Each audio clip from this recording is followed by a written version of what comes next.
Sled dogs have always been part of the Inuit culture and were the means by which the culture spread across the Arctic and subarctic. The first Inuit to come to Labrador brought with them sled dogs that allowed them to hunt, haul heavy loads, and travel vast distances along the Labrador coast and interior.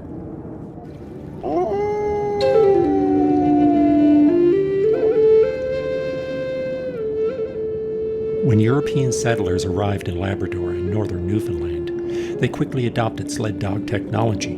Dog sled teams were essential to winter survival in the region. Besides being a means of transportation between settlements, they were essential for carrying goods and supplies, expanding the reach of the hunters and trappers. Over time, dog teams were used across Newfoundland and Labrador during the winter months to carry mail, to move timber in lumber camps, and to help with household chores like carrying wood and water. Even an inexperienced driver could rely on the skill of a good dog team. A story from the 1930s tells of a Newfoundland ranger, a government services employee, on a solo trip from Deer Lake to Woody Point on a very stormy winter night.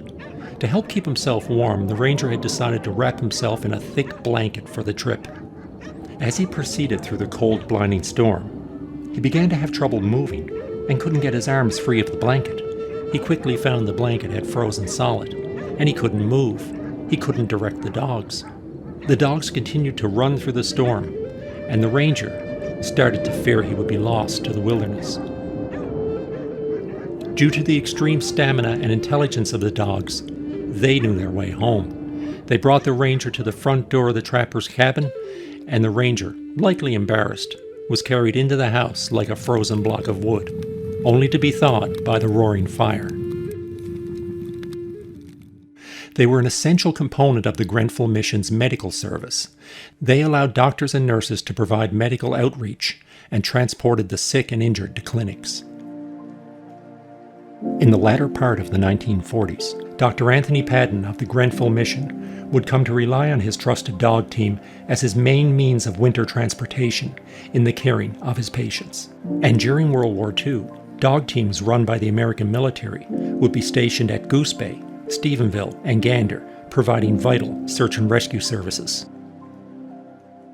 My name's Dave Paddon, and I'm from Central Labrador originally. My father was a doctor in that area for many years, and he was in the Navy during World War II. I can tell you that during World War II, a large number of military aircraft were ferried through Goose Bay, Labrador, and Gander on the island of Newfoundland. And due to various factors like pilot inexperience, there was a fair number of accidents and incidents, and a fair number of aircraft on the way into or out of Goose Bay to go across the ocean came to grief and would often end up miles from anywhere down in the woods, and people needed rescuing. The U.S. Air Force had dog teams stationed at both stations, and these dog teams were used fairly frequently to go and rescue downed airmen, and they did a lot of good work. During World War II, and stationed in Labrador for a time with the American military, was a man who knew a great deal about dog teams. He was the American explorer and dog team driver, Norman D. Vaughan. Vaughan was a lieutenant colonel and search and rescue specialist with the United States Air Transport Command, which was essentially a component or branch of the United States Army Air Forces. And much like his British counterpart, the Royal Air Force Ferry Command, the Air Transport Command was responsible for delivering supplies and factory new aircraft to the various overseas combat theaters. So aircraft under this command were constantly transiting bases in Newfoundland and Labrador, specifically Goose Bay, Gander, and Harmon Field at Stephenville. Now, Norman Vaughan was an interesting character and no stranger to Newfoundland or Labrador. And he was born in Salem, Massachusetts in 1905, and as a youth took an interest in polar exploration. Interestingly, his connection to Newfoundland and St. Anthony in particular predated the Second World War. And it happened that one of his heroes was Sir Wilfrid Grenfell, who opened the Grenfell Mission Hospital in St. Anthony. And it was to St. Anthony that Vaughan went in the mid-1920s to work for Grenfell.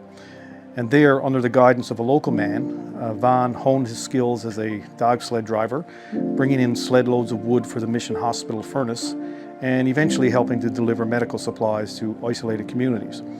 After a year at St. Anthony, Vaughan returned to the United States to continue his studies at Hebbard University. But before long, he was back on his sled, this time to accompany Admiral Richard Byrd on his expedition to the South Pole in 1928. The supply ship was readied for its long journey. Admiral Byrd on deck, along with the ship's skipper, Captain Melville. Fond farewells between Paul Seipel, Boy Scout chosen to go along, his parents, and radio operator Bertner and his wife. Good luck, Admiral. Bring me back a polar bear. And when the U.S. entered the war in December of 1941, Vaughan was in his mid-30s. That was well above the draft age, but he still wished to be actively involved in the conflict, so he joined the Air Force. And because of his age and university background, he was commissioned as a first lieutenant. And one of his first postings in 1942 was to Goose Bay, Labrador, to establish the American presence there, because the U.S. was to shortly begin ferrying aircraft to the United Kingdom in large numbers. And that same year, during one such ferrying operation, 6 P-38 Lightning fighters and 2 B-17 Flying Fortress bombers force landed on the Greenland ice cap, the Lost Squadron as it was later called. All the airmen were rescued, but shortly after the rescue, it came to light that a secret northern bomb site had been left behind in one of the downed B-17s. And it fell to Vaughan, because of his experience, to take a dog team over the glacier and recover the bomb site. And it was Vaughan, too, who the Air Force called upon to go by dog team to recover the remains of the crew of a B-26 Marauder medium bomber that force landed at Saglec in northern Labrador in December of 1942. And some people may be familiar with that story, where the crew, they survived the forced landing, only to starve to death after about 2 months. Vaughan also pushed forward the idea of using dog teams to transport soldiers wounded during the last major German offensive campaign on the Western Front. Remembered as the Battle of the Bulge, it was a major offensive and would incur a great deal of casualties. 4 weeks had passed since von Rundstedt's desperate blow to stave off inevitable defeat had been launched. 4 weeks, and the German offensive had been thrown into reverse gear. The German bulge was steadily shrinking before the advancing Allied forces. And whereas it took 4 men to carry a stretcher with a wounded soldier on it away from the front for treatment, a team could do it. You had one person to drive the dogs, and you had the dogs, and they were much quicker. Unfortunately, however, by the time the men and dogs got overseas, the weather had turned to rain, melting the snow and turning everything to mud. Vaughan wasn't done with his plans for the use of the noble husky dogs. And having returned from overseas, in the spring of 1945, Vaughan began considering ways of improving the Air Force's rescue capabilities in the event of a downed aircraft. After giving it careful consideration, Vaughan came up with a plan that was bold, but yet simple. He suggested dropping dogs and doctors by parachute. Now, one of the Air Force's main search and rescue stations was located at Presque Isle in Maine, and it was there that Vaughan carried out several experimental airdrops, first using a fake wooden dog and eventually, and successfully, using a real thing.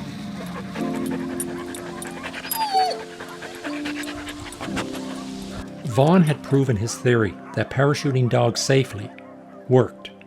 The only question now was where and when they might be needed.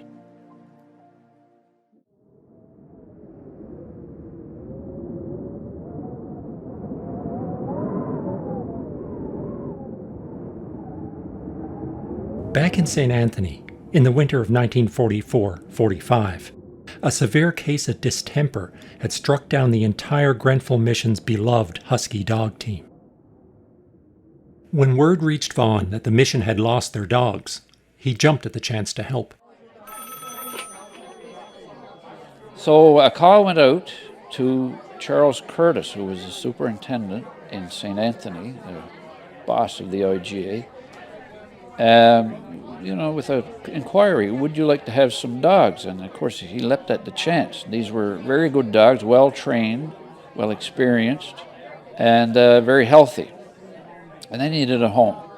So he said, by all means, send them up on the first boat, or first available transport. And he was told, well, I think we'll bring them up tomorrow. Do you have a large open field? And if you do, can you please mark a large X in it? So that sounded a little mysterious, but I guess Curtis caught on to what the plan was. And at the time this was happening, my father was on the way from Northwest River in central Labrador to St. Anthony in a U.S. Air Force, what they call a crash rescue vessel. And he arrived in St. Anthony a couple of days before. Word quickly spread around St. Anthony, and on Sunday morning, October 21st, just about the entire town turned out to witness the unusual event.